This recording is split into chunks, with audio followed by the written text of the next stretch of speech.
વલસાડ તાલુકા પંચાયત જુજવા બેઠક ભાજપના ખાતામાં ધર્મેશ પટેલ બિનહરીફ જાહેર થયા। વલસાડ તાલુકા પંચાયતની ચૂંટણી પહેલા રાજકીય સમીકરણોમાં સતત ફેરફાર વચ્ચે હવે જુજવા બેઠક ભાજપના ખાતામાં જતી રહી છે। ભાજપ પક્ષના ઉમેદવાર ધર્મેશભાઈ શંકરભાઈ પટેલે બિનહરીફ જાહેર થતા ભાજપમાં આનંદ અને ઉત્સાહનો માહોલ સર્જાયો છે। જુજવા બેઠક માટે કુલ 3 ઉમેદવારો દ્વારા ઉમેદવારી નોંધાવવામાં આવી હતી, જેમાં કોંગ્રેસ પક્ષમાંથી વિમલ મગનભાઈ પટેલ, આમ આદમી પાર્ટીમાંથી અમિત સુરેશભાઈ પટેલ અને ભાજપ પક્ષમાંથી ધર્મેશ કુમાર શંકરભાઈ પટેલનો સમાવેશ થતો હતો।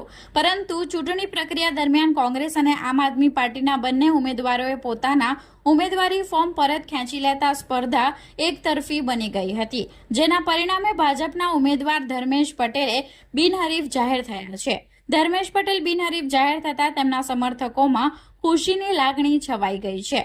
સ્થળ પર જ સમર્થકોએ મીઠાઈ વહેંચી જીતનો જશ્ન મનાવ્યો હતો। વલસાડ તાલુકા પંચાયતની રાજકીય પરિસ્થિતિમાં ભાજપની સ્થિતિ વધુ મજબૂત બની હોવાનું માનવામાં આવી રહ્યું છે। ચૂંટણી પહેલા જ કેટલીક બેઠકો બિનહરીફ ભાજપના ફાળે જતા રાજકીય ગરમાવો પણ વધી રહ્યો છે।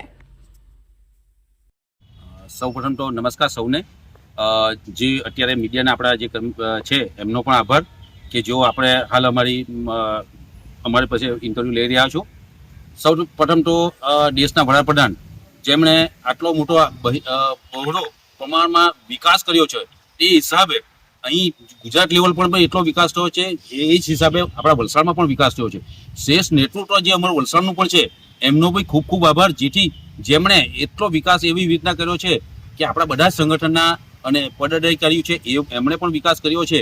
તો એના હિસાબે જે કોઈ આજે અત્યારે અમે બિનહરીફ થયા એવું અમને જાણવા મળ્યું છે, તો બિનહરીફ થયા એ મારા થકી નથી થયા, પાર્ટી થકી થયા છે। પાર્ટીએ જે અમારા એરિયામાં જે વિકાસ કર્યો છે, એમણે જે વિકાસ કર્યો છે, પાર્ટીએ જે આગળના સંગઠનના જે તે કોઈ પદાધિકારી હતા, જે કોઈ નેતાઓ હતા, એમણે જે વિકાસ કર્યો છે એ વિકાસ જોઈને જેમણે પણ પોતાની ઉમેદવારી ખેંચી છે, મારા હિસાબે 2 અમારા કેન્ડિડેટ હતા, સામે કોંગ્રેસ પક્ષના એક કેન્ડિડેટ હતા જેમનું નામ છે વિમલભાઈ, એ જે વસિયાના હતા એમણે પણ ખેંચી લીધું છે, અને એક હતા જુજવાના જે અમિતભાઈ હતા, એ આમ આદમી પાર્ટીના હતા, એમણે પણ જુજવા ગામનો વિકાસ અને આજુબાજુના જે વિકાસ જોયો હશે એના હિસાબે એમણે બી વિચાર્યું હશે કે આવનારા દિવસોમાં અમારા ગામનો પણ વિકાસ થાય અને તે ભારતીય જનતા પાર્ટીનું નેતૃત્વ કરી શકે, એટલા માટે એમણે ઉમેદવારી ખેંચી। તો એમનો પણ ખૂબ ખૂબ આભાર, અને આવનારા દિવસોમાં જે કોઈ અમને પાર્ટી આદેશ આપશે તે હિસાબે અમે કામો કરીશું અને પાર્ટીની ગાઈડલાઈન મુજબ જ અમે કામો કરીશું એવો હું વિશ્વાસ આપું છું।